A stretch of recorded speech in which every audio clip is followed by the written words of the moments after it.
Memiliki jabatan penting dalam pemerintahan maupun parlemen bisa membuat seseorang lupa diri dan gila kehormatan. Namun beberapa pejabat di Indonesia berikut ini tidak mempermasalahkan kedudukan dalam kehidupan mereka sehari-hari. Mereka bekerja untuk rakyat tanpa mempedulikan statusnya. Tanpa gengsi, pejabat-pejabat berikut tidur di kereta, makan di warung pinggiran, ataupun naik angkutan umum bukanlah masalah bagi mereka. Siapa saja mereka? Inilah 7 hal unik pejabat Indonesia versi On The Spot. Suara kami ngomong dengar lalu sampaikan. Jangan ragu jangan kau lewat. Aku sedang mainkan gitar. Aksi Direktur PT Kereta Api Indonesia Ignatius Jonan menjadi pembicaraan ketika gambar dirinya yang sedang tidur di gerbong kereta kelas ekonomi dalam perjalanan dari stasiun Malang ke Surabaya beredar Juli 2014 lalu. Setelah beberapa hari memantau langsung pelayanan kereta api selama arus mudik Lebaran 2014, Jonan yang manusia biasa ini merasa lelah dan tidur di kursi kereta dengan hanya menggunakan sweater sebagai bantal. Adalah pengamat kebijakan publik Agus Pambagio yang ikut bersama Jonan mengabadikan momen ini. Agus tak menyangka momen ini tersebar melalui jejaring sosial. Agus mengakui jika Jonan merupakan pekerja keras. Selama musim mudik Lebaran ini, Jonan memilih bekerja di lapangan daripada mengambil cuti Lebaran bersama keluarga di rumah. Hal ini diambilnya guna memastikan secara langsung pelayanan kereta api terhadap konsumen dapat berjalan dengan baik. Sejak menjadi Direktur PT Kereta Api Indonesia, Ignatius Jonan memang telah melakukan berbagai gebrakan. Gebrakannya ini berhasil membawa kereta api menjadi transportasi andalan di Indonesia, khususnya Pulau Jawa. Image kereta api pun berubah dari transportasi kumuh menjadi transportasi yang nyaman, aman, dan modern. Ignatius mengawali gebrakan dengan menciptakan penampungan toilet pada kereta api luar kota. Sebelumnya, pembuangan pada toilet kereta api hanya sebuah lubang yang langsung berhubungan dengan tanah atau rel kereta api. Setelah itu, secara perlahan tapi pasti, Ignatius juga membersihkan pedagang kaki lima, menghilangkan penumpang yang naik ke atap, menerapkan sistem pembelian tiket elektronik, dan sejumlah kebijakan lainnya. Di tangannya, PT KAI berhasil meraup keuntungan ratusan miliar. Padahal sebelumnya PT KAI dilaporkan selalu merugi puluhan miliar.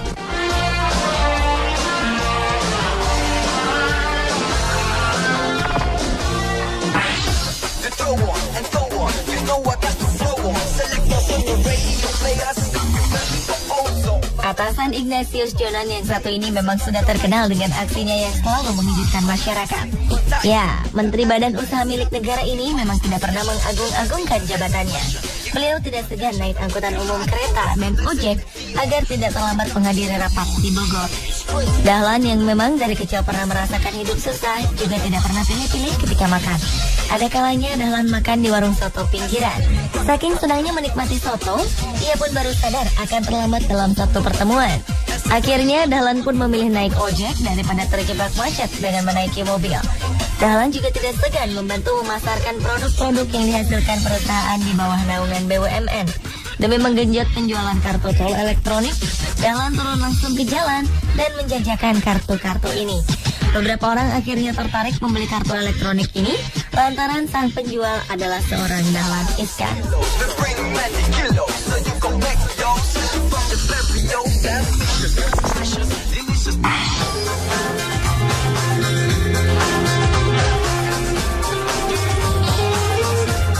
Kenaikan BBM menjadi momok bagi masyarakat setiap tahunnya dan juga menjadi dilema pemerintah. Kenaikan BBM ini seharusnya bisa meringankan beban subsidi dari anggaran pemerintah, namun juga berdampak negatif bagi rakyat. Karena hal ini, Bupati Sumeneb, Dr. Andes Kiai Haji A. Busro Karim, menginstruksikan agar seluruh pegawai negeri di lingkungan pemerintah Kabupaten Sumeneb untuk naik beca atau naik sepeda setidaknya 2 kali dalam sebulan.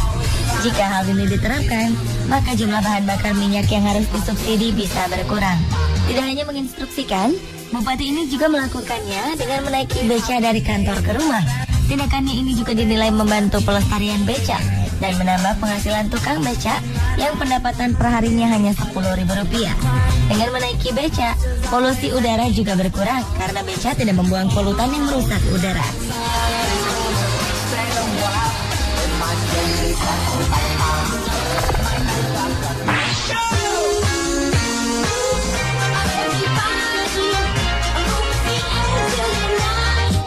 Ramadan tak menjadi alasan bagi wali kota Padang untuk tidak turun ke jalan. Mayaldi Ansarullah justru memanfaatkan hal ini untuk bersilaturahmi ke rumah keluarga miskin yang tidak layak huni. Bersama rombongan pemerintahan setempat, beliau mendatangi salah satu warga di Jalan Tabet Batu, Kelurahan Air Paca, Kecamatan Koto Tangah untuk sahur bersama. Sahur dadakan ini membuat pemilik rumah tak mampu menahan haru. Rumah berukuran 2 x 4 meter berdinding kayu dan berlantai tanah ini seketika menjadi penuh dengan para pejabat. Kehadiran sang bupati menjadi berkah bagi sepasang suami istri dan 6 orang anak ini. Mustafa, sang kepala keluarga di rumah ini menceritakan bahwa mereka telah menghuni rumah ini selama puluhan tahun dan tidak mampu merenovasi rumah yang merupakan peninggalan orang tuanya itu. Dengan menumpang makan di rumah tak layak huni, wali kota Padang ini bisa merasakan langsung bagaimana kesulitan yang dialami warganya. Beliau merencanakan program bedah 1000 rumah yang dijanjikannya ketika kampanye.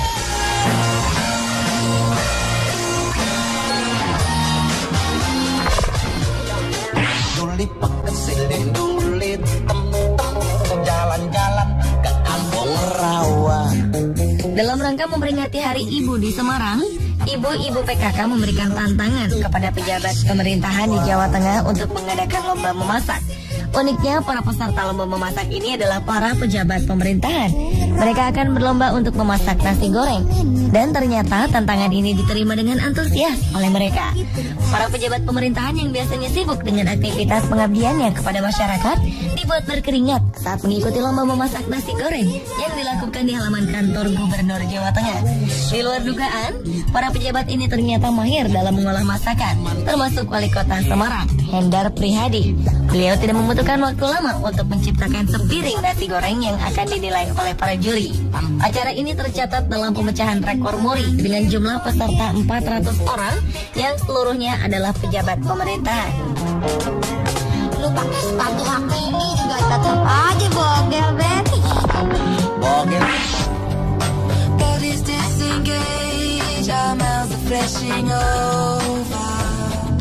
Di luar negeri, naik kereta adalah hal biasa bagi anggota parlemen. Namun di Indonesia, baru segelintir anggota DPR yang melakukannya. Salah satu anggota DPR yang memiliki kebiasaan naik kereta adalah Sunman Jaya Rukmandi. Pria yang akrab dipanggil Kang Sunman ini berdomisili di Bogor. Setiap hari beliau berjalan kaki dari rumah menuju tempat angkutan umum mangkal. Angkot ini akan membawanya ke stasiun Bogor. Perjalanan ia lanjutkan dengan menggunakan kereta rel listrik atau KRL hingga ke stasiun Karet. Dari stasiun Karet, Kang Sunman akan naik angkutan umum lagi menuju Gedung Dewan. Kang Sunman bukannya tidak memiliki kendaraan pribadi. Ada 2 mobil tipe minibus terparkir di rumahnya.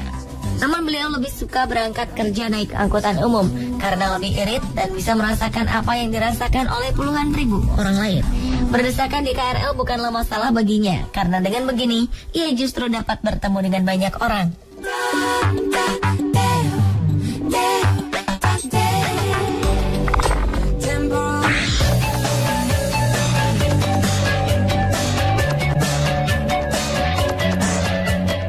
Setelah terpilih dan dilantik menjadi salah satu pimpinan Komisi Pemberantasan Korupsi, kebiasaan Bambang Wijoyanto tidak berubah.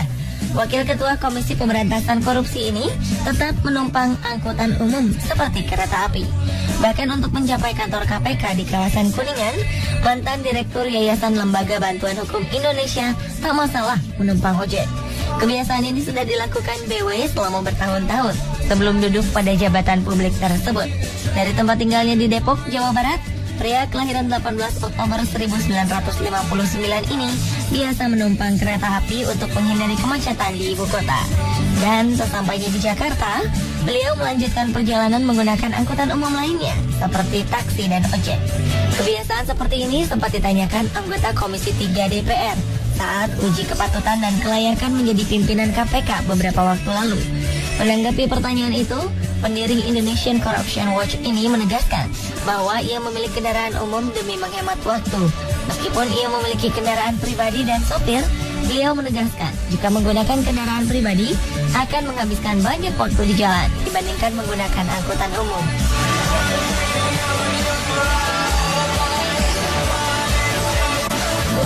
Dan pemirsa, itulah 7 hal unik pejabat yang merakyat di Indonesia. Semoga tindakan mereka ini bisa menjadi teladan bagi pejabat-pejabat lainnya.